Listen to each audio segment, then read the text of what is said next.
Ver-o-Peso é um local histórico e icônico, localizado em Belém do Pará.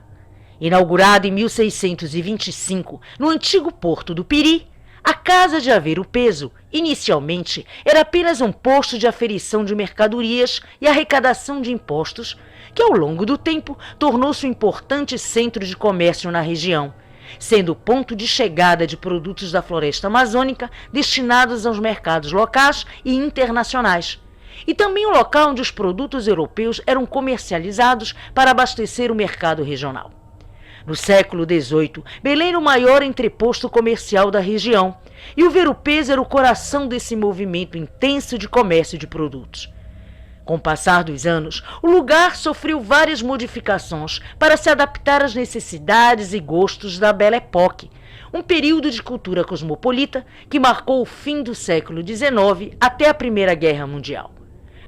Símbolo do patrimônio cultural da Amazônia brasileira, o Ver-o-Peso é um local de intensa vida social e intercâmbio cultural, envolvendo não apenas o comércio de natureza comercial, mas também simbólica.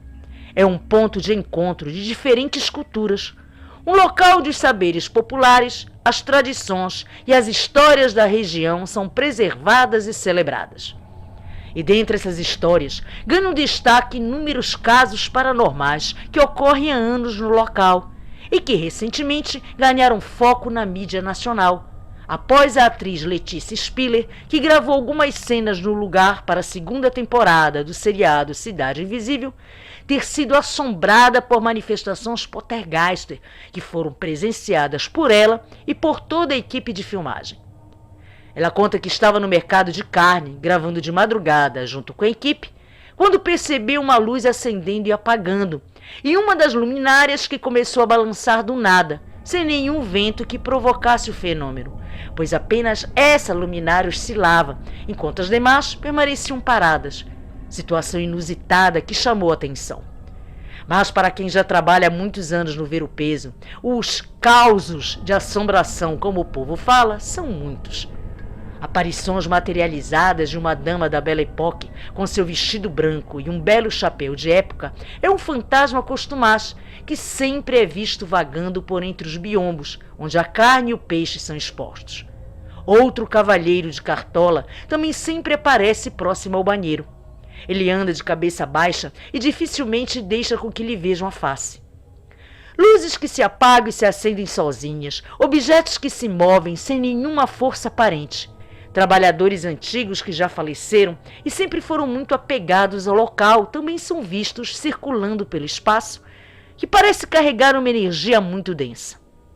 Algumas testemunhas, principalmente os guardas municipais que tiram serviço no lugar, relataram que na parte superior do mercado de carne as manifestações são ainda mais ativas, pois era onde, anos atrás, algumas famílias de feirantes moravam antes de serem remanejadas pela prefeitura. E, de acordo com alguns trabalhadores antigos, foi um local onde houveram muitas confusões, violência doméstica e também um suposto suicídio. Um dos vendedores de carne conta que certa noite, após parar o movimento, ele estava limpando as ferramentas usadas para fatiar a carne, quando viu o tilintar forte dos ganchos, onde as peças de carne são penduradas, que na ocasião estavam vazios. O feirante conta que eles balançaram e bateram uns outros violentamente. E diz que quem costumava tirar essa brincadeira era um colega que faleceu há pouco mais de um ano. E afirma que com certeza o espírito do homem ainda perambula por lá, porque talvez nem saiba que morreu. Uma feirante antiga que trabalha há quase 50 anos no mercado do Ver-o-Peso revela que os fantasmas mais ativos são aqueles que em vida foram perversos. É o caso de um açougueiro que tinha fama de mau e chegou a esfaquear um cliente durante uma discussão. Logo que desencarnou, passou a aparecer nas proximidades de seu quiosque e assustar muitas pessoas que decidiram acender velas e queimar ervas para defumar o ambiente e ver se afastava o espírito perdido. Além dessas manifestações, muitos são os relatos de sons de passos, gritos e até o arrastar de correntes, que na verdade podem vir da energia residual do período em que o lugar era usado para a compra e venda de escravos. Pela proximidade com a Baía do Guajará, muitos historiadores acreditam que no local onde hoje está o mercado, funcionava um porto que recebia navios negreiros e onde muitos escravos morreram vítimas de doenças, de fome e de maus tratos. Talvez esse seja o motivo pelo qual a energia do mercado do ver-o-peso seja tão negativa e carregada de vibrações ruins, que acabam por atrair e manter presos esses espíritos. Outro lugar de muitos relatos de atividades paranormais é no centro do mercado, onde está a maioria das barracas.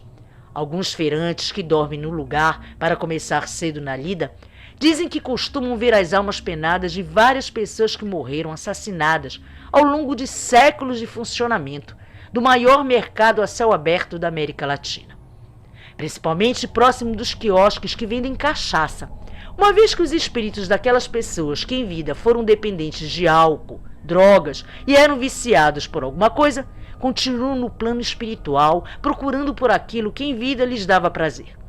Mas não é apenas dentro do mercado que as assombrações aparecem.